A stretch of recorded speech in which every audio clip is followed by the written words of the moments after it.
नमस्कार, ANB news देख रहे हैं आप और मैं हूं आपके साथ हितेंद्र। बुलेटिन का आगाज करेंगे।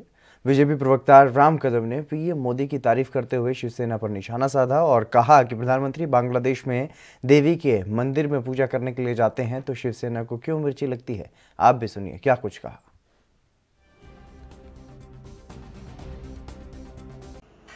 महाराष्ट्र में सत्ता के लालच में शिवसेना ने स्वर्गीय बाला साहब ठाकरे जी ने जो हिंदुत्व लिया था उसे वे पूरी तरह से त्याग चुकी है। जिस प्रकार का कांग्रेस दल का हिंदू धर्म को विरोध रहा है, हिंदू देवी देवताओं को विरोध रहा है, उन्हीं की भाषा में, उन्हीं की सुर में अब शिवसेना के नेता बोल रहे हैं। आदरणीय प्रधानमंत्री बांग्लादेश में देवी के मंदिर में जाकर पूजा करते हैं, इस बात से शिवसेना को मिर्ची लगने का कारण क्या है? स्वर्गीय बाला साहब ठाकरे जी ने लिया हुआ हिंदुत्व कहां गया इनका? शिवसेना कम से कम देवी देवताओं को भी सियासत से दूर रखेगी या उन्हें भी सियासत का मुद्दा बनाएगी?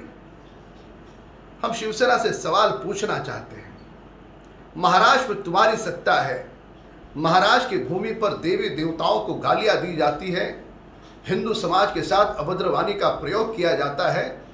आपकी खामोशी बताती है कि आपने हिंदुत्व सत्ता की। इन दिनों भारतीय जनता पार्टी हाल ही में चल रहे 5 राज्यों के विधानसभा चुनाव पर फोकस कर रही है और इसी क्रम में सीएम योगी आदित्यनाथ 31 मार्च से 2 दिवसीय दौरे पर तमिलनाडु और केरल दौरे पर रहेंगे।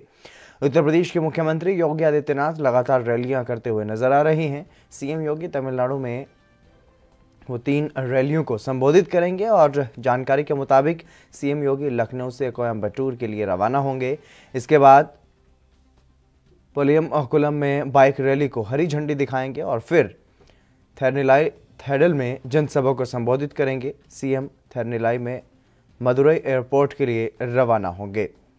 आपको बता दें, सबसे पहले पश्चिम बंगाल और असम में भी लगातार चुनावी जनसभाओं को संबोधित करते रहे हैं सीएम योगी आदित्यनाथ और बीजेपी के स्टार प्रचारकों के रूप में अहम भूमिका निभाते हुए नजर आ रहे हैं। जिस तरीके से 5 राज्यों और केंद्र शासित प्रदेश में चुनाव का ये मौसम है, ये वक्त है और ऐसे में भारतीय जनता पार्टी के लिए लगातार प्रचार प्रसार कर रहे हैं।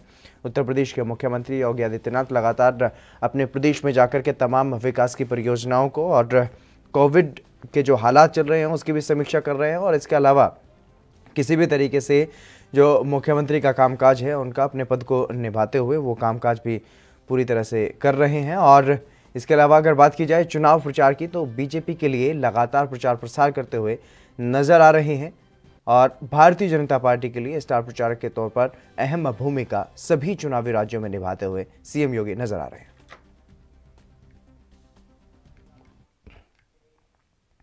राष्ट्रवादी कांग्रेस पार्टी के नेता शरद पवार की तबीयत ठीक नहीं चल रही है। पेट में तेज दर्द की शिकायत के बाद शरद पवार को ब्रीच कैंडी अस्पताल में भर्ती करवाया गया है और एनसीपी नेता नवाब मलिक ने इस बारे में जानकारी दी है। उन्होंने यह कहा है कि शरद पवार को पित्ताशय की एंडोस्कोपी और सर्जरी के लिए बुधवार को अस्पताल में भर्ती करवाया जाना था, लेकिन उन्हें लगातार पेट में तेज दर्द की शिकायत हो रही थी, जिसके बाद मंगलवार को एनसीपी के प्रमुख को ब्रीच कैंडी अस्पताल में भर्ती करवाया गया और एनसीपी नेता नवाब मलिक ने यह कहा कि इससे पहले 29 मार्च को भी शरद पवार को पित्ताशय में समस्या हुई थी, जिसके बाद उन्हें अस्पताल ले जाया गया और 31 मार्च को उनकी सर्जरी होने वाली है। मंत्री ने यह कहा है कि वो ब्लड थिनिंग मेडिकेशन ले रहे थे और जिसे रोक दिया गया है। उन्हें 31 मार्च 2021 को अस्पताल में भर्ती किया जाएगा और एंडोस्कोपी और सर्जरी वहां पर उनकी की जाएगी, इसलिए उनके सभी कार्यक्रम अगली सूचना तक स्थगित कर दिए गए हैं।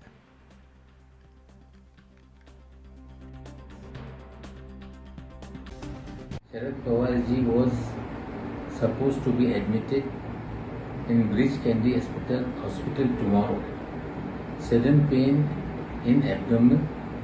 Due to that, he is admitted in hospital today. Doctor will examine and will take a call when should be a surgery of सेना भर्ती घोटाले पर army chief general Manoj Mukund Naravane का बयान सामने आया है। उन्होंने ये कहा है कि इस फर्जीवाड़े की जांच सीबीआई से कराना जरूरी हो गया था। सीबीआई जांच से पहले एक इंटरनल जांच भी की गई थी। इस जांच में ही काफी कुछ स्पष्ट हो गया था, लेकिन हमारे पास गहराई से जांच कराने के अधिकार नहीं थे, इसलिए हमने केस सीबीआई के हवाले कर दिया। और आर्मी चीफ ने यह भी कहा है कि भर्ती में कई जगह पर खामियां पाई गई थी। परीक्षा से पहले ही पेपर लीक कर दिए गए थे और ऑफिसर्स की सिलेक्शन की प्रक्रिया में भी फर्जीवाड़ा किया गया था। प्रक्रिया में शामिल स्टाफ, सर्विस सिलेक्शन बोर्ड के लोग भी इसमें मिले हुए थे और फर्जीवाड़े में बैंक के जरिए पैसों का लेन देन हुआ था। कुछ कॉल्स रिकॉर्ड भी सामने आए हैं, जिससे और भी लोगों के शामिल होने का पता चला। ये सब आर्मी की इंटरनल जांच में सामने आया है।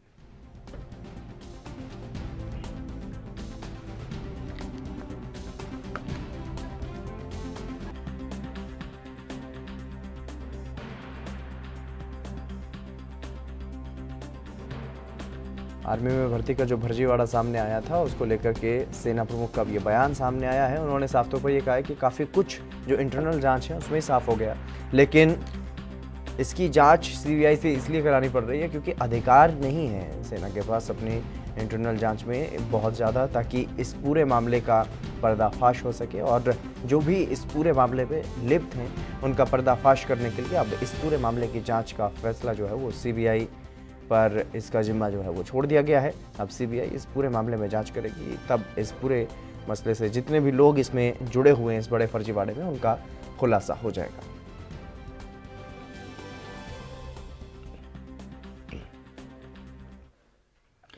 देश भर में कोरोना का कहर जारी है और इसके चलते कई राज्यों में लॉकडाउन और नाइट कर्फ्यू लगाया जा रहा है। वहीं गोवा के सीएम प्रमोद सावंत ने यह कहा है कि राज्य में अभी लॉकडाउन लगाने की कोई योजना नहीं है। महाराष्ट्र में तो लॉकडाउन लगाने की बात चल रही है, लेकिन गोवा में हम कोरोना पर निगरानी रख रहे हैं।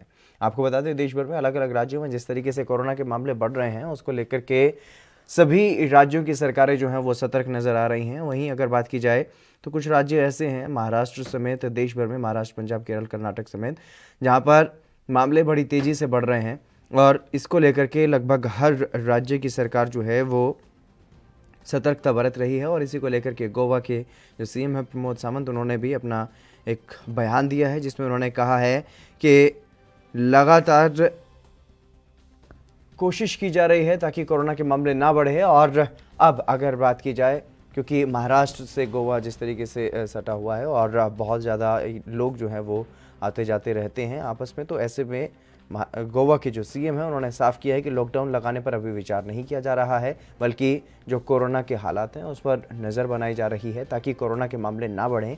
ऐसे कदम लगातार उठाए जा रहे हैं। वहीं कर्नाटक के सीएम बीएस येदियुरप्पा ने यह कहा है कि पूर्व मंत्री रमेश जरकीहोली की कथित संलिप्तता वाले सेक्स एसिडी स्कैंडल का आगामी उपचुनावों पर कोई प्रभाव नहीं पड़ेगा। उन्होंने जरकीहोली से चुनाव प्रचार में शामिल होने का आह्वान किया है। येदियुरप्पा ने यह कहा है कि इस मामले में सच्चाई सामने लाने के लिए निष्पक्ष जांच चल रही है। हमारे कानून मंत्री बसवराज बोम्मई इस मामले की निष्पक्ष जांच करवा रहे हैं। और सीएम ने यह कहा है कि रमेश जरकीहोली के विरुद्ध अनावश्यक आरोप लगाए गए हैं और ये भी चर्चा चल रही है कि दुर्भावना से ये आरोप लगाए गए हैं।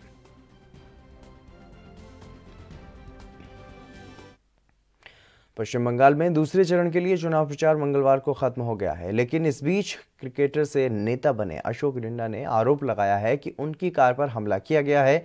यह हमला उस वक्त किया गया जब वो चुनाव प्रचार कर रहे थे। पूर्व अंतर्राष्ट्रीय क्रिकेटर अशोक डिंडा बीजेपी के टिकट से मोइना से चुनाव लड़ रहे हैं और प्रचार के दौरान अशोक डिंडा की गाड़ी में तोड़फोड़ की गई। डिंडा को हल्की चोट आई है और डिंडा ने हमले को लेकर के ट्विटर पर वीडियो और फोटो भी पोस्ट किया है। डिंडा का ये आरोप है कि उनकी कार और उन पर ईंटों से हमला किया गया।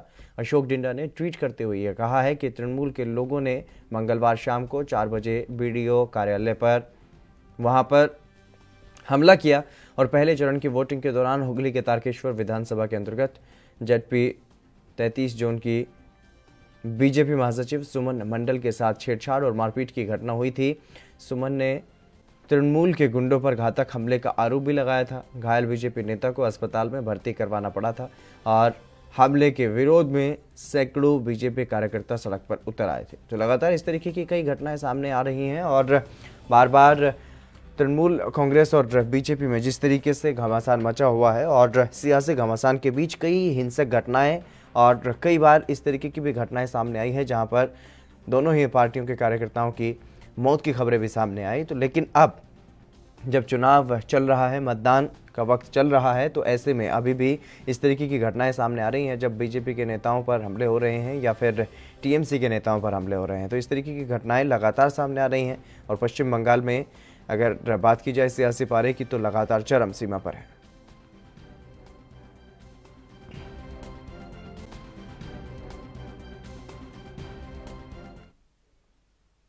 चलिए इसी बीच रुक करेंगे इस वक्त की बड़ी खबर की ओर। इस वक्त की बड़ी खबर सामने आ रही है उत्तर प्रदेश से। ये बड़ी खबर, 8वीं तक के स्कूल 4 अप्रैल तक बंद रहेंगे। ये बड़ी खबर आपको बता रहे हैं। बढ़ते कोरोना संक्रमण को लेकर के सीएम योगी ने ये आदेश जारी किए हैं। लगातार जिस तरीके से कोरोना का खतरा बढ़ रहा है उसी को लेकर के सभी राज्य सरकारें सतर्क। निजी सरकारी स्कूल 4 अप्रैल तक अब बंद रहेंगे। बाकी स्कूलों में कोविड प्रोटोकॉल का पालन किया जाएगा। जो 8वीं कक्षा से ऊपर के जो छात्र हैं वो स्कूल में जा सकेंगे, लेकिन 8वीं तक के जो छात्र छात्राएं हैं वो स्कूल नहीं जा पाएंगे। जो 8वीं तक के स्कूल हैं वो बंद रहेंगे। बढ़ते कोरोना संक्रमण को लेकर के सीएम योगी की तरफ से आदेश जारी किए गए हैं। और लगातार अगर बात की जाए तो कोरोना का कहर जब से चल रहा है, जब से कोरोना का खतरा बना हुआ है, तब से ही यूपी में योगी सरकार जो है वो काफ़ी सतर्क दिखाई थी और कोरोना के कहर को रोकने में कामयाबी भी हासिल हुई। और इसी बीच एक और ये बड़ा फैसला कोरोना को रोकने के लिए, कोरोना के संक्रमण को रोकने के लिए योगी सरकार ने लिया है। 8वीं तक के स्कूल 4 अप्रैल तक बंद रखने का फैसला लिया गया है। बढ़ते कोरोना संक्रमण को लेकर के मुख्यमंत्री योगी आदित्यनाथ की तरफ से ये दिशा निर्देश जारी किए गए हैं।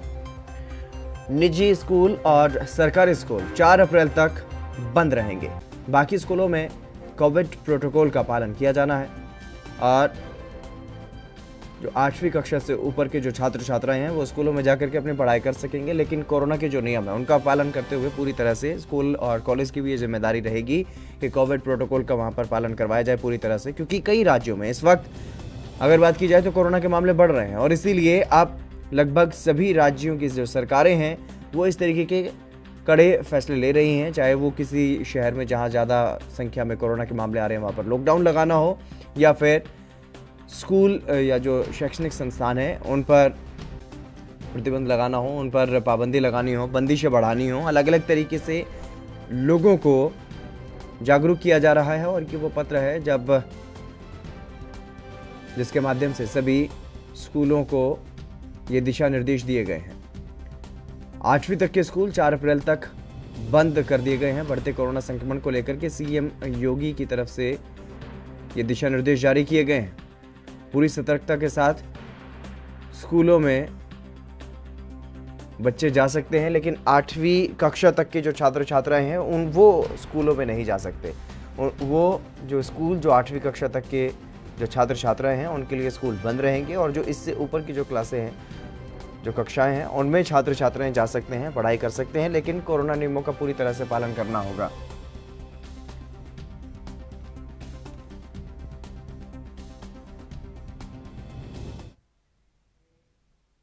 चलिए बढ़ेंगे अगली खबर की तरफ। जम्मू कश्मीर में कोरोना संक्रमण के मामले फिर से रिकॉर्ड संख्या में सामने आने लगे हैं। राज्य में संक्रमण के 359 नए मामले सामने आए हैं, जो कि इस साल सबसे अधिक हैं और इसे मिलाकर के अब तक 1,30,587 लोग संक्रमित वहां पर हो चुके हैं। वहीं एक और कोरोना संक्रमित मरीज की मौत होने से अब तक मरने वालों की संख्या 1,990 हो गई है और राज्य के पूर्व सीएम फारूक अब्दुल्ला कोरोना संक्रमित पाए गए। जानकारी के मुताबिक फारूक अब्दुल्ला कोरोना वैक्सीन की पहली डोज लगवाने के करीब 28 दिनों के बाद कोविड-19 से संक्रमित हुए हैं। इसकी जानकारी फारूक अब्दुल्ला के बेटे और जम्मू कश्मीर के पूर्व सीएम उमर अब्दुल्ला ने ट्वीट करके दी है। इसके साथ ही उन्होंने पिछले कुछ दिनों में संपर्क में आए सभी लोगों से अनिवार्य सावधानी बरतने की अपील भी की है।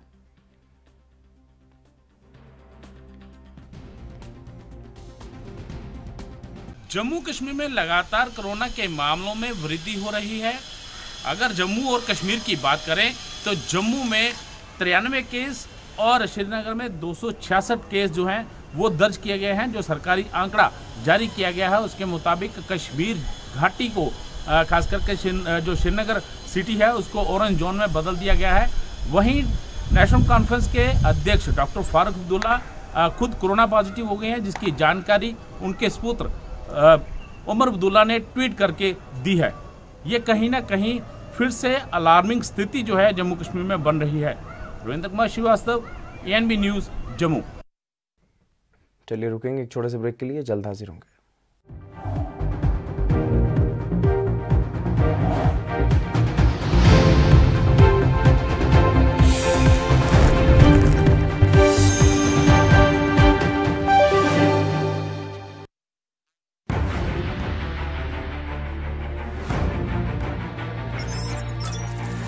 खबर चाहे सियासत की हो या सरकार की,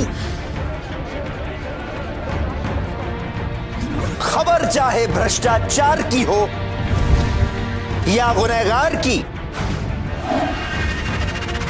दिन भर में क्या रहा देश जगत का हाल, किस मुद्दे ने बनाई किसकी सरकार, रखते हैं हम सब पर नजर, पहुंचाते हैं हम हर खबर। हम हैं ANB न्यूज़। ਪੰਜਾਬ ਦੀ ਪਹਿਲੀ state law university Shri Guru Tegh Bahadur state university of law ਦੀ ਕੀਤੀ ਸਥਾਪਨਾ 4 ਵਰ੍ਹਿਆਂ ਤੋਂ ਉਚੇਰੀ ਸਿੱਖਿਆ ਵਿੱਚ ਕਰ ਰਹੀ ਵਾਧਾ ਪੰਜਾਬ ਸਰਕਾਰ।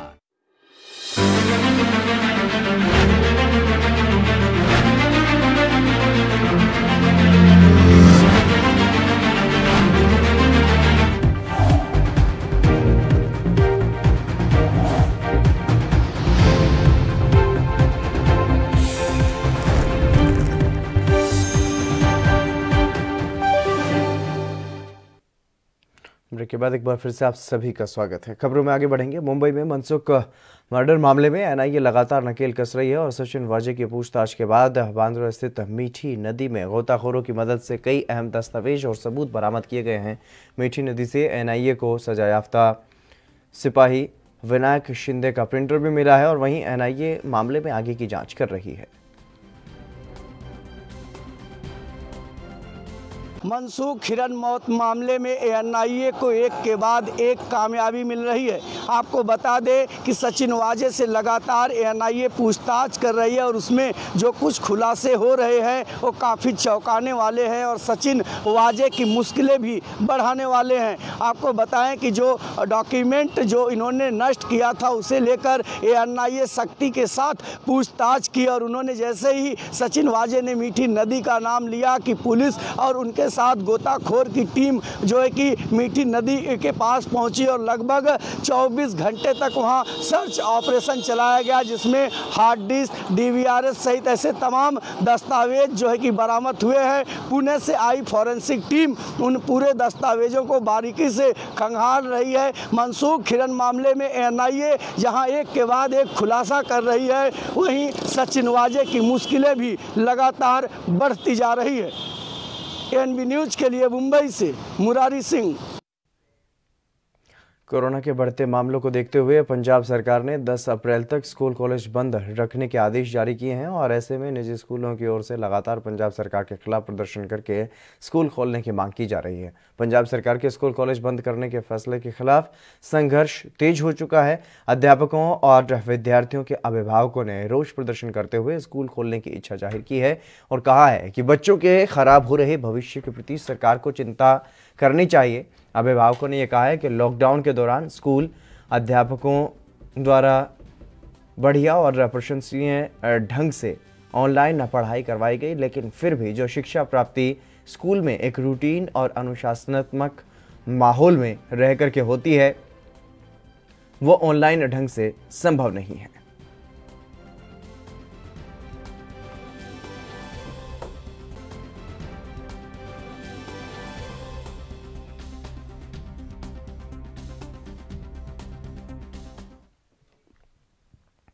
पंजाब के जिला श्री फतेहगढ़ साहिब में नेशनल एफिलिएशन स्कूल एसोसिएशन की कोर कमेटी की बैठक निर्मल सिंह रियोना की अध्यक्षता में हुई और इस बैठक में कई मुद्दों को लेकर के विचार विमर्श किया गया और वहीं इस मौके पर एसोसिएशन के अध्यक्ष निर्मल सिंह रियोना और हरबंस सिंह ने कोरोना के चलते बंद किए गए स्कूलों का विरोध करते हुए कहा कि पंजाब सरकार ऐसा करके सरकारी स्कूलों में बच्चों की गिनती जुटाने में लगी हुई है, जबकि लॉकडाउन को लेकर के मंदी की मार झेल रही निजी स्कूलों में बच्चों की गिनती चिंता का विषय है। उन्होंने ये कहा कि उनकी संस्था की ओर से रोड जाम किए जाएंगे और अगर पंजाब सरकार ने फिर भी कोई सुनवाई न की तो संघर्ष और तेज किया जा सकता है। बहुमत होने करके पास हो जाती है, नहीं तो पास ही नहीं होएगी। इस करके ਫਤਿਹਗੜ੍ਹ ਸਾਹਿਬ ਦੀ ਧਰਤੀ ਤੋਂ ਪਹਿਲਾਂ ਕਿਸਾਨਾਂ ਦੀ ਰੈਲੀ ਵੀ ਬਹੁਤ ਵੱਡੀ ਹੋ ਕੇ ਇੱਥੇ ਇੱਕ ਹੰਕਾਰ ਭਰੀ ਗਈ ਹੈ ਕਿਸਾਨਾਂ ਦੇ ਹੱਕ 'ਚ, ਤੇ ਹੁਣ ਜਿਹੜੀ ਰੈਲੀ ਦਾ ਅੱਜ ਅਸਲ 'ਚ ਜਿਹੜਾ ਸਾਡਾ ਅੱਜ ਮੀਟਿੰਗ ਦਾ ਜਿਹੜਾ ਮੀਨਿੰਗ ਹੈ ਉਹ ਇਹੀ ਹੈ ਵੀ ਸਰਕਾਰ ਨੇ ਸਕੂਲ ਬੰਦ ਕੀਤੇ ਹੋਏ ਨੇ। ਮੈਂ ਸਿੰਘੂ ਬਾਰਡਰ ਤੋਂ ਹੋ ਕੇ ਆਇਆ, ਦਿੱਲੀ ਦੇ ਵਿੱਚ ਕੋਈ ਸਕੂਲ ਹੈ ਜਿਹੜਾ ਉਹ ਨਹੀਂ ਬੰਦ, ਨਾ ਹਰਿਆਣੇ ਦੇ ਵਿੱਚ ਬੰਦ ਹੈ। ਕਰੋਨਾ ਪੰਜਾਬ ਦੇ ਵਿੱਚ ਹੀ ਐਡੇ ਵੱਡੇ ਪੱਧਰ ਤੇ ਫੈਲਿਆ ਹੋਇਆ ਵੀ ਪੰਜਾਬ ਦੇ ਵਿੱਚ ਸਕੂਲ ਬੰਦ ਕਰ ਰਹੇ ਨੇ। ਮੈਨੂੰ ਲੱਗਦਾ ਇਹਦੇ ਪਿੱਛੇ ਕੋਈ ਕਨਸਪੀਰੇਸੀ ਹੈ, ਕੋਈ ਕ੍ਰਿਸ਼ਨ ਕੁਮਾਰ ਜੀ ਦਾ ਜਾਂ ਕੋਈ ਐਜੂਕੇਸ਼ਨ ਮਿਨਿਸਟਰ ਦਾ ਜਾਂ ਕੋਈ ਸਰਕਾਰੀ ਸਕੂਲਾਂ ਦਾ ਏਜੰਡਾ ਛੁਪਿਆ ਹੋਇਆ ਹੋ ਸਕਦਾ। ਖਾਸ ਕਰ ਮੈਨੂੰ ਇਹ ਲੱਗਦਾ ਵੀ ਦਿੱਲੀ ਦੀਆਂ ਚੋਣਾਂ ਨੇ ਜਿਹੜੀਆਂ ਉਹ ਜਿੱਤੀਆਂ ਗਈਆਂ ਨੇ ਸਿੱਖਿਆ ਦੇ ਆਧਾਰ ਤੇ, ਸਿੱਖਿਆ ਨੂੰ ਬਹੁਤ ਉੱਪਰ ਚੱਕ ਕੇ। ਨੋ ਡਾਊਟ ਸਿੱਖਿਆ ਦੇ ਵਿੱਚ ਕੰਪੀਟੀਸ਼ਨ ਹੋਣਾ ਚਾਹੀਦਾ ਸੀ, ਕੰਪੀਟੀਸ਼ਨ ਦੇਣ ਨੂੰ ਸਰਕਾਰ ਨੂੰ ਤਿਆਰ ਹੈ, ਪਰ ਕੰਪੀਟੀਸ਼ਨ ਦਾ ਮੌਕਾ ਦੇਵੇ। ਗਵਰਨਮੈਂਟ ਸ਼ਾਇਦ 2022 ਨੂੰ ਸਾਹਮਣੇ ਰੱਖ ਕੇ ਸਰਕਾਰੀ ਸਕੂਲਾਂ ਦੇ ਵਿੱਚ ਬਹੁਤ ਸਾਰੀ ਐਡਮਿਸ਼ਨ ਵਧਾ ਕੇ ਸਰਕਾਰੀ ਸਕੂਲਾਂ ਨੂੰ ਬਾਹਰੀ ਤੌਰ ਤੇ ਚਮਕਾ ਕੇ ਇਹ ਮੈਸੇਜ ਦੇਣਾ ਚਾਹੁੰਦੀ ਹੈ ਵੀ ਅਸੀਂ 2022 ਦੀਆਂ ਚੋਣਾਂ ਜਿੱਤਣੀਆਂ ਨੇ। ਪਰ ਜਿੱਥੋਂ ਤੱਕ ਮੈਨੂੰ ਲੱਗਦਾ ਹੈ ਵੀ ਉਹਨਾਂ ਕੋਲ ਨਾ ਤਾਂ ਟੀਚਰ ਪੂਰੇ ਨੇ, ਨਾ ਇਕਵਿਪਮੈਂਟ ਪੂਰੇ ਨੇ। 55% ਪੰਜਾਬ ਦੇ ਬੱਚੇ ਨੇ ਜਿਹੜੇ ਉਹ ਪ੍ਰਾਈਵੇਟ ਸਕੂਲਾਂ ਦੇ ਵਿੱਚ ਪੜ੍ਹਦੇ ਨੇ। ਆਪਣੇ ਅਸਾਸਿਆਂ ਤੋਂ ਆਪਣੀਆਂ ਐਸੈਟਸ ਤਿਆਰ ਕਰਕੇ ਜਿਹੜੇ ਇਹ ਸਕੂਲ ਨੇ ਇਹ ਖੜੇ ਹੋਏ ਨੇ। ਅੱਜ ਇਹਨਾਂ ਸਕੂਲਾਂ ਨੂੰ ਧੱਕੇ ਨਾਲ ਦਬਾਇਆ ਜਾ ਰਿਹਾ ਹੈ। ਤੁਸੀਂ ਕੰਪੀਟੀਸ਼ਨ ਕਰਨਾ ਚਾਹੁੰਦੇ ਹੋ, ਨੋ ਡਾਊਟ ਅਸੀਂ ਕੰਪੀਟੀਸ਼ਨ ਲਈ ਤਿਆਰ ਹਾਂ। ਤੁਸੀਂ ਐਜੂਕੇਸ਼ਨ ਦੇ ਲੈਵਲ ਤੇ ਕੰਪੀਟੀਸ਼ਨ ਦਿਓ। ਜੇਕਰ ਤੁਸੀਂ ਪੋਸਟਾਂ ਤੁਹਾਡੀਆਂ ਖਾਲੀ ਨੇ, ਪੋਸਟਾਂ ਖਾਲੀ ਹੋਣ ਦੇ ਬਾਵਜੂਦ ਸਕੂਲਾਂ 'ਚ ਐਡਮਿਸ਼ਨ ਕਰ ਰਹੇ ਹੋ ਤਾਂ ਉਹਨਾਂ ਨੂੰ ਪੜ੍ਹਾਉਣ ਲਈ ਟੀਚਰਸ ਤੁਹਾਡੇ ਕੋਲ ਪੂਰੇ ਨਹੀਂ, ਤਾਂ ਆਉਣ ਵਾਲੇ ਸਮੇਂ ਦੇ ਵਿੱਚ ਇਹ ਜਿਹੜੀ कांग्रेस नेता प्रियंका गांधी वाड्रा केरल दौरे पर हैं, क्या कुछ वो कह रही हैं वो आपको सुनवाते हैं। We plan to build 5 lakh homes for the homeless and to ensure that there is an MSP given for rubber, coconut and paddy crops. ഞങ്ങൾ ഇവിടെ 5 ലക്ഷം വീടുകൾ വീടില്ലാത്തവർക്ക് വേണ്ടി നിർമ്മിക്കാൻ ആഗ്രഹിക്കുന്നു. അതുപോലെ തന്നെ റബ്ബറിനും നാളികേരത്തിനും നെല്ലിനുമൊക്കെ താങ്ങുവില ഉറപ്പാക്കണമെന്നും ഞങ്ങൾ വാഗ്ദാനം നൽകുന്നു. The Rohit Vemula Act will be passed to end the caste discrimination and partiality in schools, colleges and universities. സ്കൂളുകളിലും കോളേജുകളിലും നമ്മുടെ സർവകലാശാലകളിലുമുള്ള ജാതീയമായ വിവേചനം അവസാനിപ്പിക്കുന്നതിന് വേണ്ടി ഐക്യജനാധിപത്യ മുന്നണി അധികാരത്തിൽ വന്നാൽ രോഹിത് വെമുല നിയമം നടപ്പിലാക്കും. So that no one is robbed of the opportunity to get a good education. അതായത് ജാതീയമായ വിവേചനത്തിന്റെ പേരിൽ ഒരാൾക്ക് പോലും ഒരു നല്ല വിദ്യാഭ്യാസം ലഭിക്കാനുള്ള അവസരം ഇല്ലാതാക്കി കളയരുതെന്ന് ആഗ്രഹിച്ചുകൊണ്ടാണ് ഞങ്ങൾ രോഹിത് വെമുല നിയമം നടപ്പാക്കാൻ പോകുന്നത്. We want to increase the welfare pension to 3,000 rupees a month. അത് മാത്രമല്ല ക്ഷേമ പെൻഷൻ ഞങ്ങൾ അധികാരത്തിൽ വന്നാൽ ഒരു മാസം build more hostels. Sorry, you didn't finish. That's fine now. My daughter says I always interrupt her. So I'm interrupting. That's fine, ma'am. That's fine. I completed. Go ahead. You did? Yes, yes. We want to build hostels and short stay homes in major towns. നമ്മൾക്ക് പ്രധാനപ്പെട്ട 3000 രൂപ ക്ഷേമ പെൻഷനായി വർദ്ധിപ്പിക്കുമെന്ന് പറഞ്ഞു. അതുപോലെ തന്നെ ഹോസ്റ്റലുകളും ചെറിയ കാലത്തേക്ക് താമസിക്കാവുന്ന സ്ഥലങ്ങളും പെൺകുട്ടികൾക്ക് വേണ്ടി, സ്ത്രീകൾക്ക് വേണ്ടി വലിയ വലിയ നഗരങ്ങളിൽ ഞങ്ങൾ ആരംഭിക്കും. Give 5 kg free rice to every white ration card holder. വെള്ള റേഷൻ കാർഡുള്ള എല്ലാവർക്കും 5 കിലോ സൗജന്യ അരി നൽകും. We want to give fuel subsidy to auto taxi drivers, fishermen and women. ഞങ്ങൾ ഓട്ടോ ടാക്സി തൊഴിലാളികൾക്കും ഡ്രൈവർമാർക്കും അതുപോലെ തന്നെ മത്സ്യത്തൊഴിലാളികൾക്കും സ്ത്രീകൾക്കും ഒക്കെ ഇന്ധന സബ്സിഡി നൽകും. 100 units of electricity free on every electricity bill. എല്ലാ ഇലക്ട്രിസിറ്റി ബില്ലും 100 യൂണിറ്റ് വൈദ്യുതി സൗജന്യമായി നൽകുമെന്ന് UDF വാഗ്ദാനം നൽകുന്നു. Scholarship for children of single mothers. കുട്ടികളെ ഒറ്റയ്ക്ക് വളർത്തുന്ന അമ്മമാരുണ്ട്, അവരുടെ മക്കൾക്ക് പ്രത്യേക സ്കോളർഷിപ്പ് ഞങ്ങൾ UDF അധികാരത്തിൽ വന്നാൽ നൽകുന്നതായിരിക്കും. 10,000 two-wheeler incentive for women who are working in unorganized sector. അസംഘടിത മേഖലയിൽ പണിയെടുക്കുന്ന ജോലി ചെയ്യുന്ന നമ്മുടെ സ്ത്രീകൾക്ക് 2-wheeler വാങ്ങിക്കാനുള്ള സഹായമായിട്ട് 10,000 രൂപ.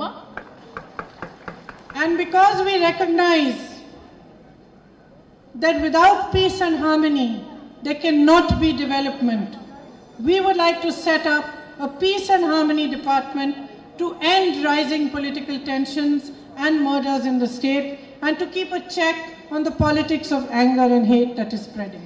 ഒരു സംസ്ഥാനത്ത് സമാധാനവും സാഹോദര്യമില്ലാതെ വികസനം ഉണ്ടാകില്ല എന്ന് ഞങ്ങൾക്ക് ഉറപ്പുകൊണ്ട് ഈ രാജ്യത്ത് ഈ സംസ്ഥാനത്ത് വളർന്നു വരുന്ന രാഷ്ട്രീയ കൊലപാതകങ്ങൾ, രാഷ്ട്രീയ അക്രമങ്ങൾ, അതുപോലെ തന്നെ അക്രമത്തിന്റെയും വെറുപ്പിന്റെയും രാഷ്ട്രീയം, ഇതിനൊക്കെ ഒരു തടയിടുന്നതിന് വേണ്ടി സമാധാനത്തിന്റെയും ഒത്തൊരുമയുടെയും പീസ് ആൻഡ് ഹാർമണി ഡിപ്പാർട്ട്മെന്റ് ഒരു വകുപ്പ് ഞങ്ങൾ കേരളത്തെ UDF ഗവൺമെന്റ് അധികാരത്തിൽ വന്നാൽ വകുപ്പ് തുടങ്ങുന്നതായിരിക്കും എന്നും ഞങ്ങൾ നിങ്ങൾക്ക് ഉറപ്പ് നൽകുന്നു. We want to do all of this because we understand how much you have suffered under this government. ഞങ്ങൾ ഇതെല്ലാം ചെയ്യാൻ ആഗ്രഹിക്കുന്നത് എന്തുകൊണ്ടാണെന്ന് നിങ്ങൾക്കറിയാമോ? കാരണം ഈ ഇടതുപക്ഷ ഗവൺമെന്റിന്റെ കീഴിൽ നിങ്ങൾ എത്രമാത്രം ബുദ്ധിമുട്ടിയിട്ടുണ്ട് എന്ന് ഞങ്ങൾക്ക് മനസ്സിലാവുന്നത് കൊണ്ടാണ് നിങ്ങൾക്ക് വേണ്ടി ഇത്രയും കാര്യങ്ങൾ ചെയ്യാൻ ഞങ്ങൾ ആഗ്രഹിക്കുന്നത്. We understand that promises were made to you and they were not kept. ഞങ്ങൾക്ക് മനസ്സിലാവുന്നു നിങ്ങൾക്ക് ധാരാളം വാഗ്ദാനങ്ങൾ തന്നു, പക്ഷെ അവയൊന്നും പാലിക്കപ്പെട്ടിട്ടില്ല എന്ന് ഞങ്ങൾക്ക് മനസ്സിലാവുന്നു. We understand that you need to be strengthened and supported, and it's time that you build a Kerala for the future. ഞങ്ങൾക്ക് മനസ്സിലാകുന്നു നിങ്ങൾക്ക് പിന്തുണ നൽകണം, നിങ്ങളെ ശക്തീകരിക്കണം, ഭാവിയിലെ ഒരു കേരളം അത് നിർമ്മിക്കാനുള്ള സമയമായിരിക്കുന്നു. അതിന് നിങ്ങളെ പിന്തുണയ്ക്കണം, നിങ്ങൾക്ക് ശക്തീകരിക്കണം എന്ന് ഞങ്ങൾ മനസ്സിലാക്കുന്നു. These are not our ideas. They are ideas that have come from discussions with you.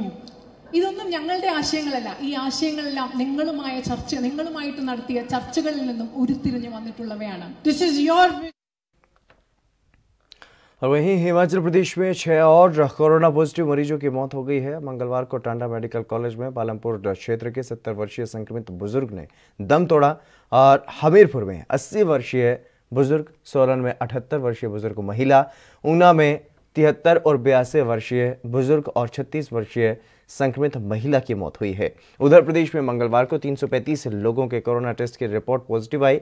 Kangra जिले में 90, ऊना में 68, हमीरपुर में 37, बिलासपुर में 33, कुल्लू में 10, सोलन में 22, मंडी में 25, शिमला में 23, सिरमौर में 21, चंबा में 5 और किन्नौर में एक नया मामला सामने आया है। सोलन में सोमवार को वृंदावन की यात्रा करके सोलन पहुंचे 22 यात्रियों समेत 80 लोग कोरोना संक्रमित पाए गए हैं और सभी संक्रमितों को आइसोलेट कर दिया गया है। जिला स्वास्थ्य अधिकारी डॉक्टर मुख्तार रस्तोगी ने इसकी पुष्टि की है।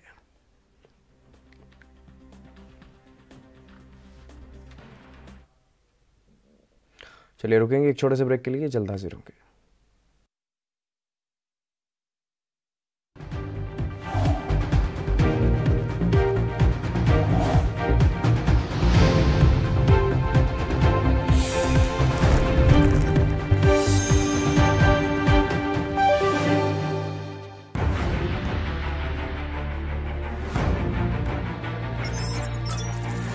खबर चाहे सियासत की हो या सरकार की, खबर चाहे भ्रष्टाचार की हो या गुनहगार की, दिन भर में क्या रहा देश जगत का हाल, किस मुद्दे ने बनाई किसकी सरकार, रखते हैं हम सब पर नजर, पहुंचाते हैं हम हर खबर। हम हैं ANB न्यूज़।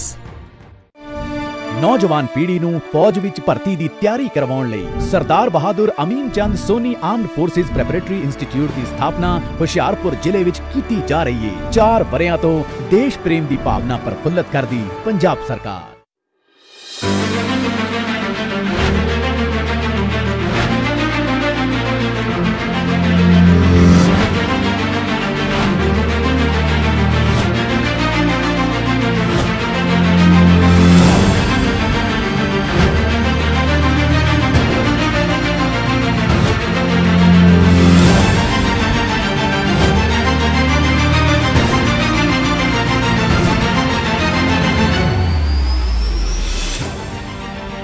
कम ब्रेक और ज्यादा खबरों के साथ देखिए ANB न्यूज़ इन चैनल नंबर पर।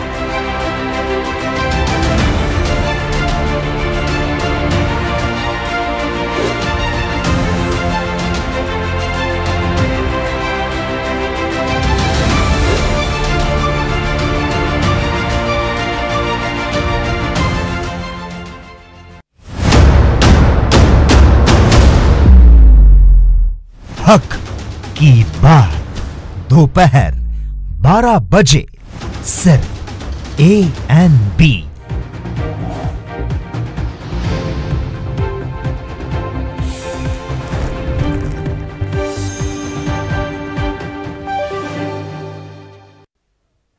ब्रेक के बाद एक बार फिर से आप सभी का स्वागत है। खबरों में आगे बढ़ेंगे। मध्य प्रदेश के शिवपुरी में गेहूं की खड़ी फसल में आग लग गई, जिससे पूरी फसल राख हो गई और लाखों का नुकसान बताया जा रहा है। शिवपुरी जिले के ग्राम बुकर्रा में ये घटना बताई जा रही है, जहां पर खेत में आग लग गई और हालांकि दमकल विभाग को इस बारे में सूचना दी गई थी कि खेत में आग लग गई है, लेकिन टीम को जब सूचना दी गई उसके बाद भी करीब 1 घंटे के बाद दमकल की टीम वहां पर पहुंची और तब तक ग्रामीणों ने खुद कोशिश की, लेकिन आग इतनी भयानक लगी हुई थी, आग पर काबू ग्रामीण नहीं पा पाए और करीब 5 बीघा जमीन में खड़ी हुई गेहूं की फसल जल करके राख हो गई। जानकारी के अनुसार लाखों रुपए का नुकसान हुआ है और 5 बीघा जमीन में खड़ी फसल, गेहूं की फसल जो है वो पक कर के लगभग तैयार थी और उसमें ये आग लगी। ये भयानक आग लगने के बाद दमकल की टीम को सूचना जरूर दी गई, दमकल विभाग को सूचना दी गई, लेकिन उसके बावजूद भी करीब 1 घंटे की देरी से दमकल की टीम वहां पर पहुंची और तब जाकर के आग पर काबू पाया गया।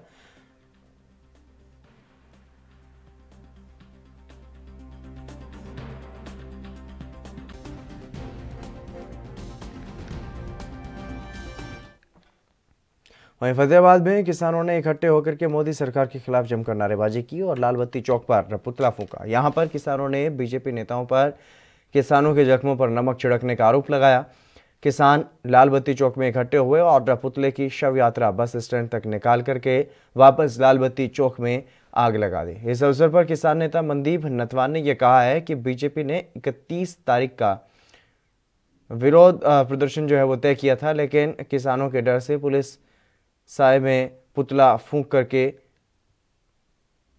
तिश्री कर ली और हमें अचानक पता चला तो कुछ ही समय में उनसे ज्यादा भीड़ अभी किसानों की फतेहाबाद में है और उन्होंने ये कहा कि किसान शांतिमय तरीके से अपना प्रदर्शन कर रहे हैं और करना चाहते हैं।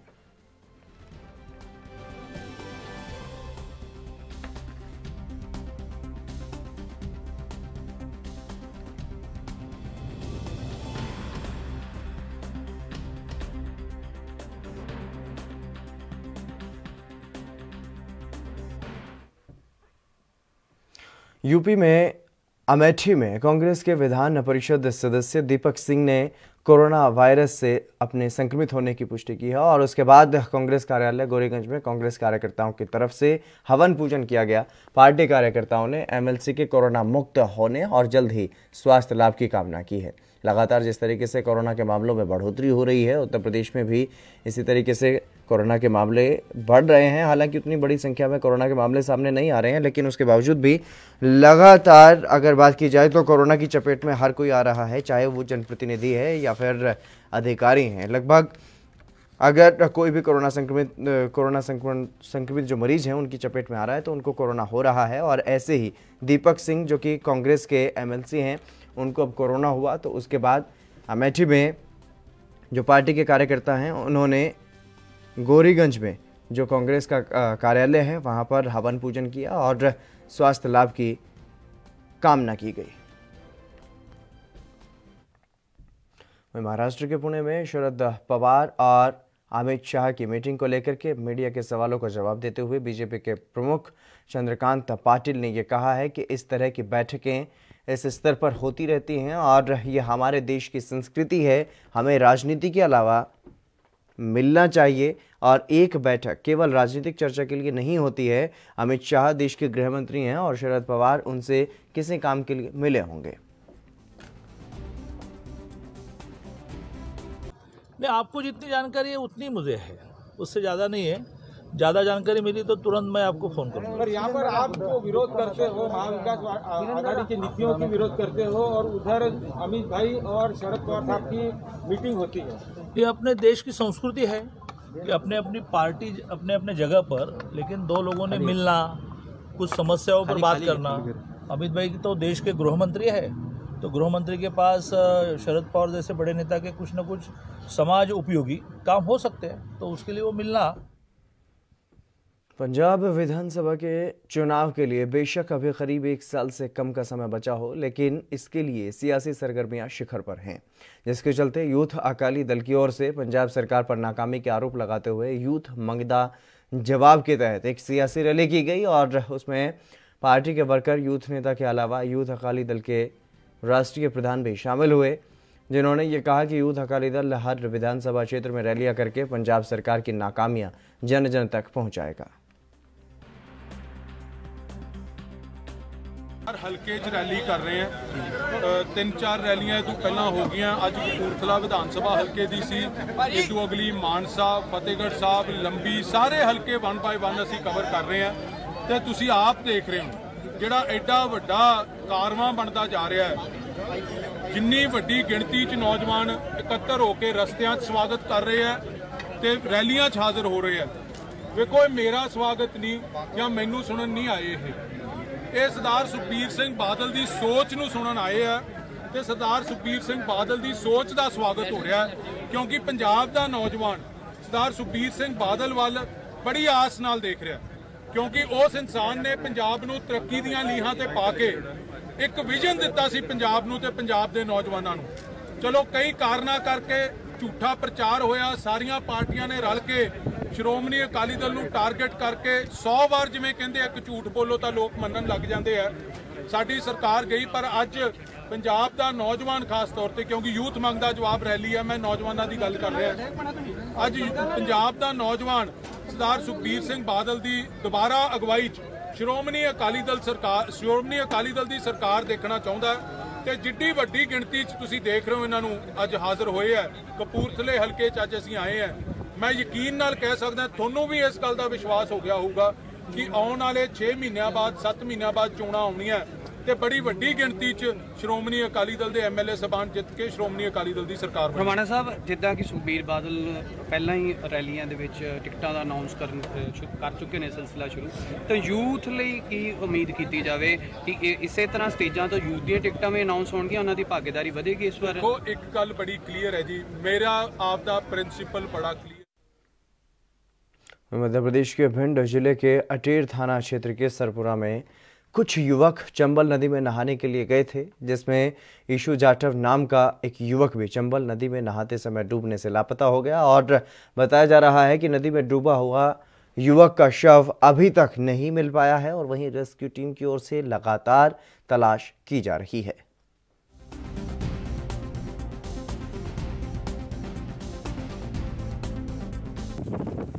कल कुछ लड़के यहाँ पे नहाने के लिए आए हुए थे और नहाने के दौरान ही एक सुरपुरा का लड़का है ईशु जाटव, नहाते पानी में बह गया और अभी उसकी डेड बॉडी अभी मिली नहीं। क्या बजे की सर घटना है? उनके साथियों के कहने के अनुसार करीबन 2 बजे दोपहर की घटना।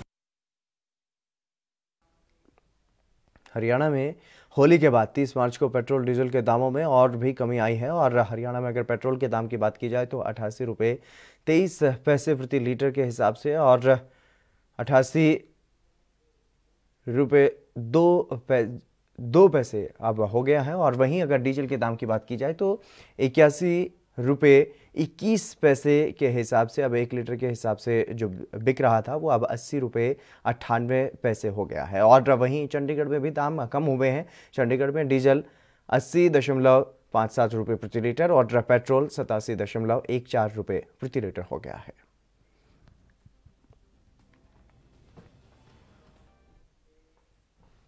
यूपी में मथुरा के बलदेव स्थित दाऊजी मंदिर में विश्व प्रसिद्ध हुरंगा होली खेली गई और इस होली के दौरान हुरंगा देखने के लिए श्रद्धालुओं का सैलाब वहां पर उमड़ा हुआ नजर आया। इस दौरान देशी विदेशी श्रद्धालु हुरंगे की एक छवि देखने के लिए एकजुट होते हुए नजर आए और ब्रज की होली भगवान श्री कृष्ण पर केंद्रित है तो दाऊजी का हुरंगा उनके बड़े भ्राता बलदेव पर केंद्रित है। और हुरंगा में गोप समूहों को गोपियों की तरफ से प्रेम से भीगे हुए कोड़ों की मार लगाई जाती है और इसे देख करके श्रद्धालु आनंदित हो उठते हैं। हुरंगा ब्रज की होली का मुकुटमणि है। बहुत अच्छा, हम फर्स्ट टाइम आए हैं यहाँ पे, हमें भी किसी ने सजेस्ट किया था। वैसे होली यहाँ की फेमस है मथुरा वृंदावन तो जानी होली के लिए चाहती है, तो हम लोग मथुरा वृंदावन आए थे, तो हमें वहाँ पे सजेस्ट किया कि यहाँ दाऊ जी की होली पड़ती है, 30 तारीख को है। लास्ट वाला बचा था ये इस बार। अच्छा, क्या देखा आपने होली में, क्या था जो होना चाहिए सब कुछ था जी। होली परफेक्ट होली में होनी चाहिए ना, एकदम ऐसी होली नहीं, मतलब बहुत एंजॉय कर रहे हैं। लाठी डंडे तो थे नहीं यहाँ पर, क्या था? कोड़े थे बरसाने वाले नहीं। हाँ, लेकिन बच्चे जो है छोटे वाले वो बड़े उद्यमी हैं। नाच हो जाता है और उसमें हम मगन होके दाऊ जी का ध्यान करके कोर्रों की मार खाते हैं, बड़ा रस और बड़ा अमृत मिलता है। और तो दूसरे दिन भैया भाभी की गोद में बैठ के छोटे देवर हवा देंगे और काजल लगवाएंगे मोटो मोटो, होदी के होदा नजर आवे। बोलो बलदाऊ महाराज की जय। किस तरीके का औरंगा? ये दाऊ जी महाराज का औरंगा भगवान कृष्ण बलराम की 5000 वर्ष पुरानी परंपरा है। यहाँ श्रीमद गोस्वामी कल्याण देवा 4 वंशज होली खेलते हैं और उन्हीं के परिवार की महिला उनके पिटाई करके और ठाकुर जी के इस रूप में होली खेलते हैं। अगर बात करें कोविड की, तो कोविड की जो हरियाणा में गेहूं की सरकारी खरीद 1 अप्रैल से शुरू होने जा रही है, जिसको लेकर के प्रशासन की तरफ से तैयारियां जोरों शोरों पर की जा रही हैं।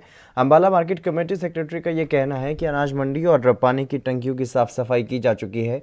सरकार की तरफ से फसल खरीद में किए गए बदलाव को लेकर के किसान और आढ़ती नाराज नजर आ रहे हैं।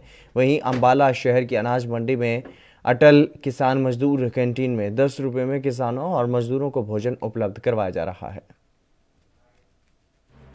भी नहीं बना रही है, सब गलत बना रही है। अब देखो, इन्होंने कह दिया भी मैसेज के जरिए हम गेहूँ मंगवाएंगे। मेरी फसल आज पक कर तैयार है, मैसेज मेरे पास 10 दिन ना आए तो मैं उसकी वेट करूँगा क्या? फिर जिस दिन उसका मैसेज आ गया, आगे मशीन मिले ना मिले, आगे ट्राली ट्रैक्टर का इंतजाम किसान पर हो ना हो, इसकी बड़ी दिक्कत आएगी। ये काम गलत कर रही है गवर्नमेंट। गवर्नमेंट को करना चाहिए भी किसान की जब फसल पकती है जब भी कटवाई और मंडी में लेकर आए। सरकार कह रही है कि 48 घंटे के अंदर पैसा दिया जाएगा, पेमेंट दी जाएगी सीधा खातों में और 9% ब्याज दिया जाएगा अगर पेमेंट नहीं होती। इस फैसले को आप क्या कुछ? इस फैसले की तो बात ऐसे है, पिछली बार इन्होंने ये कहा था भी अगर किसान 1 महीना गेहूं अपने घर पे रखेंगे कोरोना के उसमें भी उसको 100 रुपये बोनस देंगे। इन्होंने 1 रुपया बोनस नहीं दिया। बाद में जिम्मेदार की गेहूँ 1600 रुपये 1700 रुपये पिटी है। यही बात अब की बार है। इन्होंने कह दिया सिर्फ ये 48 घंटे का जो पेमेंट का इन्होंने वादा किया ना, उसको आगे गेड़ा देने के चक्कर में इन्होंने कह दिया 9% ब्याज देंगे। इन्होंने ना ब्याज देना, पेमेंट वही 2-3 महीने बाद आनी है, 4 महीने भी लगेंगे इसमें। बात ये है। हाँ जी सर, ये जो हमारी कैंटीन है 20 अक्टूबर से शुरू हुई है सर, और इसमें हम लोगों की सुविधा के लिए खाना बना रहे हैं और उनको सस्ते में उपलब्ध करा रहे हैं। 10 रुपये प्लेट है सर। इसमें 4 रोटी, चावल, 1 सूखी सब्जी और 1 दाल है सर। और ये डेली बदल में ही बनाते हैं हम।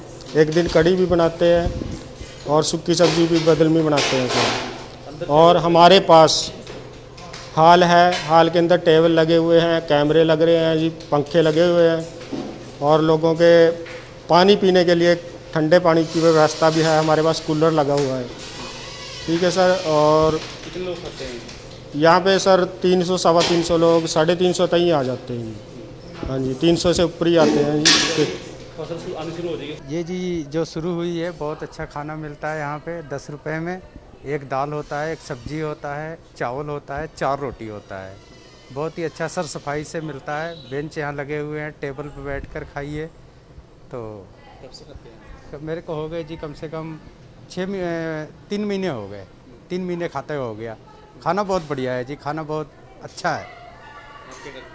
हम जी मंडी में काम करते हैं, पल्लेदारी करते हैं। हम सारे इंतजाम हमने पूरे कर लिए हैं। सफाई मंडी की करा दी गई है। हमारे मंडी में 8 वाटर कूलर हैं जो ठीक करवा दिए गए हैं और बिजली की भी व्यवस्था कर दी गई है। पिछले साल गेट पास को काफ़ी ज़्यादा दिक्कतें हैं, इस साल क्या कुछ तैयारी नहीं है? नहीं, ऐसा तो नहीं है किसी को कोई दिक्कत आई है, ये हमारे नोटिस में नहीं है। अब की बार हमारी पूरी तैयारियां हैं। शेड्यूल हमारा हेड ऑफिस से बन के आएगा। हर तरीके की हमारी तैयारी हो चुकी है। किसानों को जो मैसेज जाएगा उसके लिए कैसे सिस्टम होगा? नहीं, किसानों के पास वहीं चरखी दादरी के अलग अलग गांवों में बिजली का शॉर्ट सर्किट होने की वजह से आग लग गई और ये घटना सिसवाला गांव की बताई जा रही है, जिसमें शॉर्ट सर्किट की वजह से 2 एकड़ में खड़ी गेहूं की फसल जलकर के राख हो गई। वहीं दूसरी घटना असावरी गांव की है और इस गांव में शॉर्ट सर्किट की वजह से 4 एकड़ में खड़ी हुई गेहूं की फसल जलकर के राख हो गई। पीड़ित किसानों का यह कहना है कि प्रशासन उन्हें मुआवजा दे जिससे वो अपने बच्चों का भरण पोषण कर सकें। सुरेंद्र सिंह है, सन ऑफ श्री राजपाल सिंह, द्वितीय मेड़ा।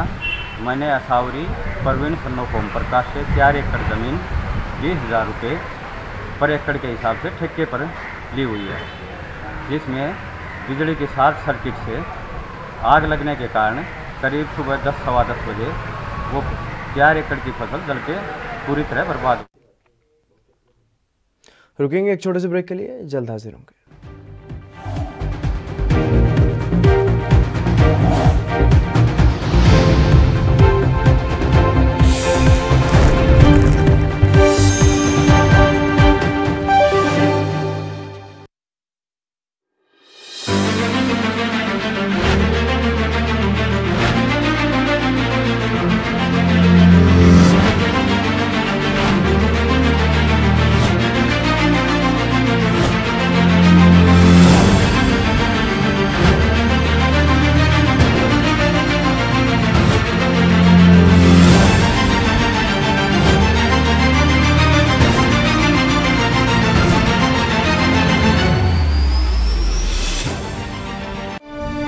ਮਹਿਲਾ ਮੁਖੀ ਘਰਾਂ ਵਿੱਚ ਔਰਤਾਂ ਦੇ ਸਸ਼ਕਤੀਕਰਨ ਲਈ ਚਾਲੂ ਕੀਤੀ ਮਾਤਾ ਤ੍ਰਿਪਤਾ ਮਹਿਲਾ ਯੋਜਨਾ 4 ਵਰਿਆਂ ਤੋਂ ਔਰਤਾਂ ਦੇ ਮਾਨ सम्मान ਦਾ ਧਿਆਨ ਰੱਖਦੀ पंजाब सरकार।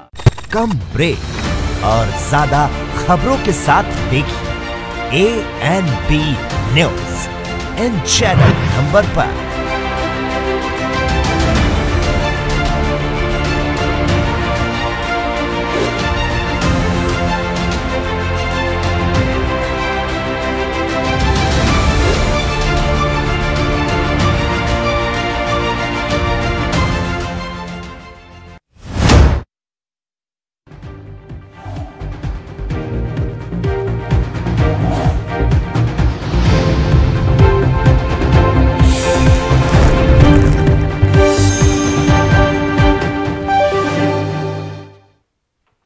ब्रेक के बाद एक बार फिर से आप सभी का स्वागत है। खबरों में आगे बढ़ेंगे। यूपी के अयोध्या में दुष्कर्म का मामला सामने आया है। जानकारी के मुताबिक पड़ोसी युवक ने 7 साल की मासूम को बहला फुसला करके खेत में ले गया और दुष्कर्म की वारदात को अंजाम दिया। मामला थाना महाराजगंज के ज्योतिया सिलोनी गांव का है और जानकारी के मुताबिक पड़ोसी युवक मासूम को गेहूं के खेत में ले गया और दुष्कर्म वहां पर किया गया। फिलहाल पुलिस ने आरोपी को गिरफ्तार कर लिया है और आगे की जांच में जुट गई है।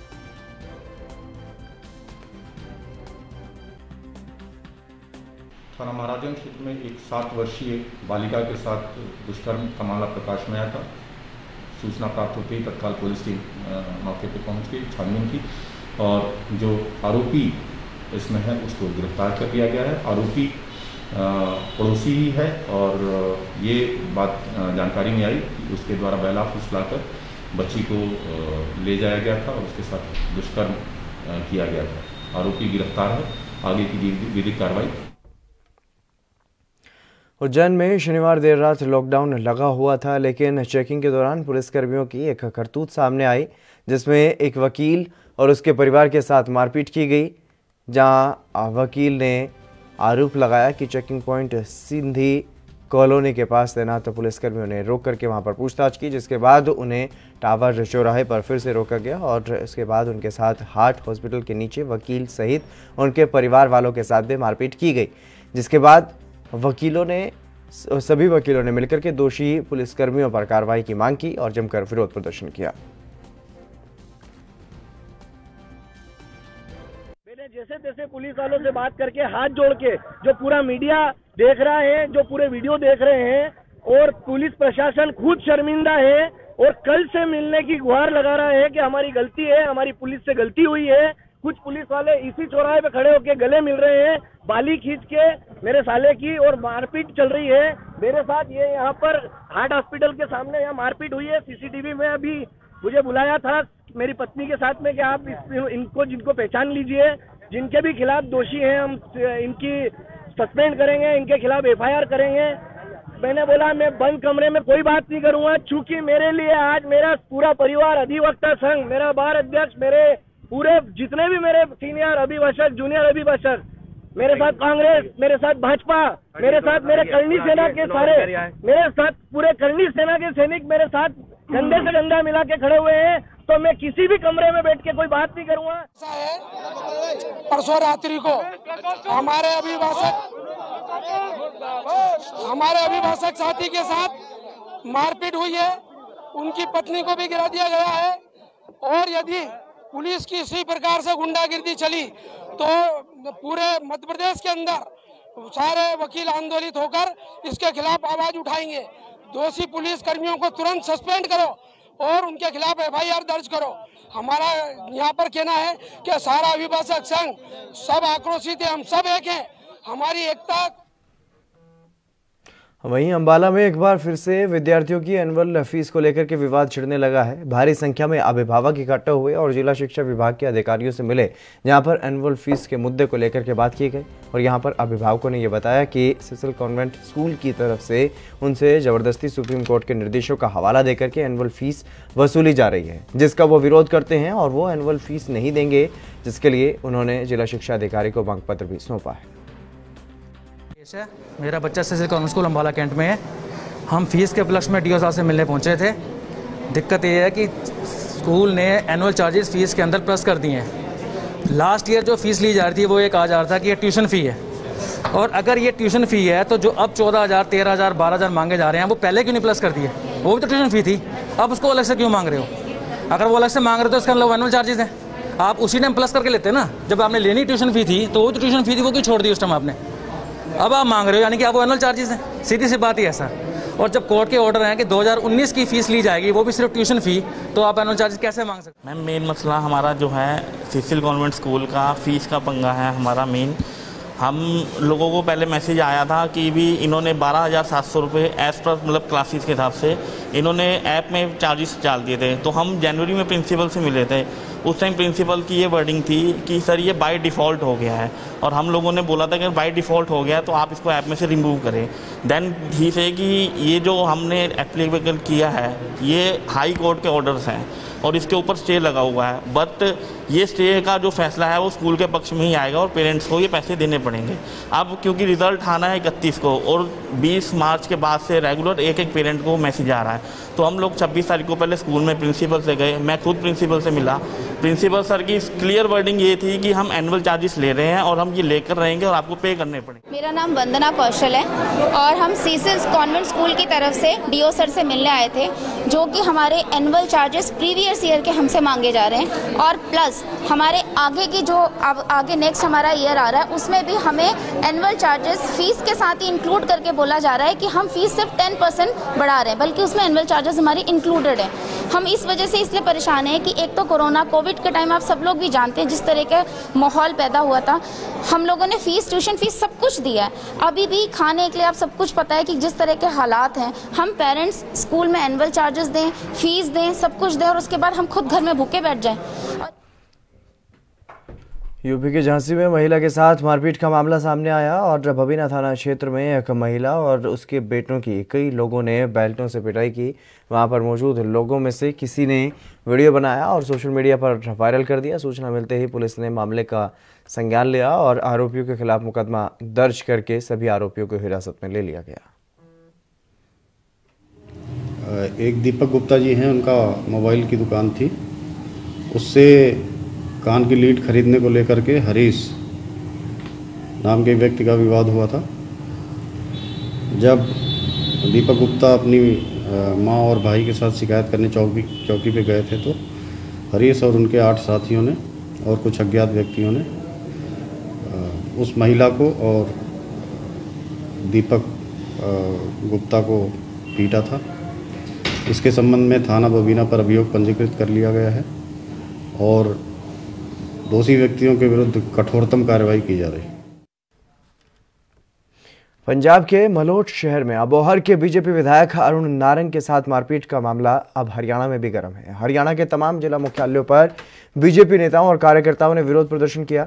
फरीदाबाद में भी पंजाब के मुख्यमंत्री कैप्टन अमरिंदर सिंह का पुतला जलाया गया और जमकर नारेबाजी की गई। बीजेपी के जिलाध्यक्ष गोपाल शर्मा और विधायक सीमा त्रिखा के नेतृत्व में सैकड़ों कार्यकर्ताओं ने अपना गुस्सा जाहिर किया।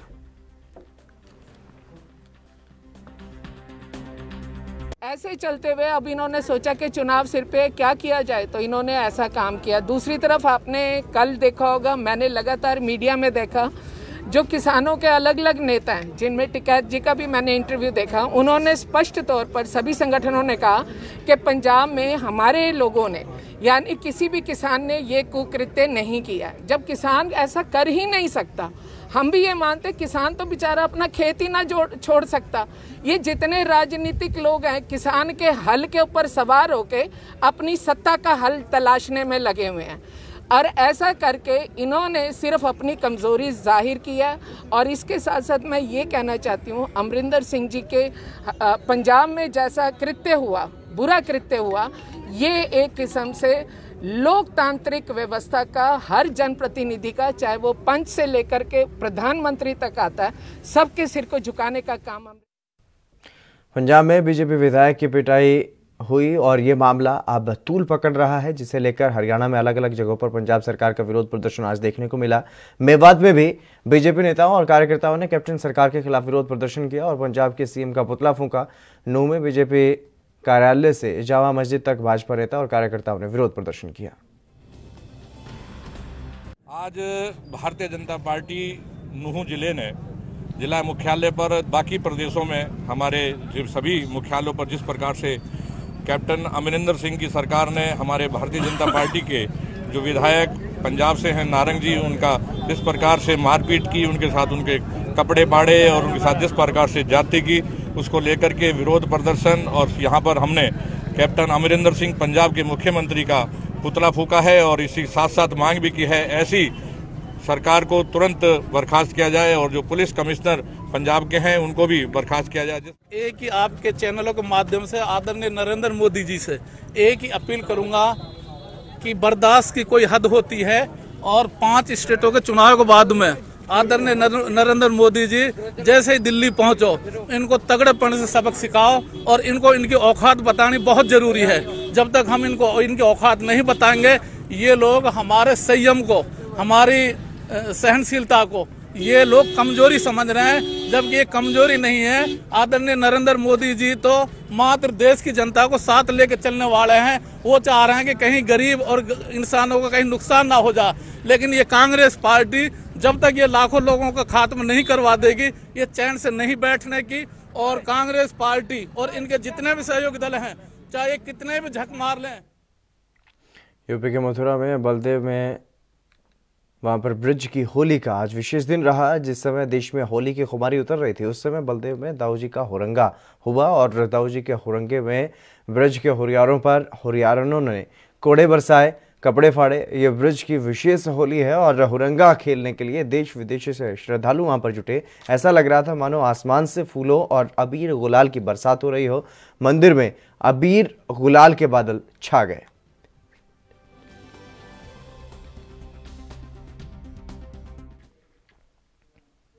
सिद्धार्थनगर के बरगदवा में ब्लॉक के कर्मचारियों की लापरवाही का मामला सामने आया है। ग्रामीणों ने यह आरोप लगाया है कि आंगनवाड़ी केंद्र बनाया गया, जिसमें तीसरे दर्जे की ईंट और सीमेंट की मात्रा बहुत ही कम लगाई गई। जहां पर लोग अपने घर को बनाने में ईंट और सीमेंट की मात्रा की जो गुणवत्ता की जो मात्रा होती है उसको हिसाब से रखते हैं, तो वहीं सरकारी काम के निर्माण में गुणवत्ता नाम की कोई चीज़ कोसों दूर तक दिखाई नहीं देती। ग्रामीणों का यह आरोप है कि ग्राम प्रधान और ब्लॉक के सेक्रेटरी और जेई मिलकर के सरकारी धन की बंदर बांट कर रहे हैं।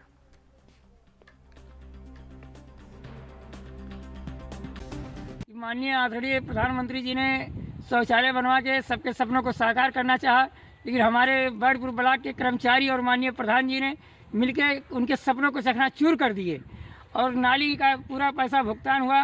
माननीय हमारे जेई साहब बर्डपुर के कह रहे हैं कि हम नीचे खोवा कराएंगे। उन्होंने आज तक नीचे खोवा नहीं कराया, किसी के घर के सामने वो नहीं रखा, ढक्कन नहीं रखा, और सारे बाथरूम देख लीजिए ऐसे बाथरूम है कि सबकी पूरी भुगतान हो चुकी है और किसी बाथरूम का पेमेंट हो चुका है, लेकिन कोई बाथरूम ढंग से नहीं बना है। हमारे पंचायत भवन का इतना पैसा है, हमने जेई साहब को बुलाया कि इसका एस्टीमेट हमें दिखाइए। जेई साहब ने कहा ठीक है 14 इंच का हमें दीवार चाहिए। एक भी 14 इंच का दीवार नहीं मारा गया। ईंटे के पिलर पे सारी बीम रख के सारी पैसा बंदर की तरीके पूरे ब्लॉक बर्डपुर बांट के खा रहे हैं प्रशासन। इतना कहने के बाद हमारे आदरणीय प्रधानमंत्री जी। चलिए मेरे साथ खबरों में बस इतना ही, दीजिए इजाजत, नमस्कार।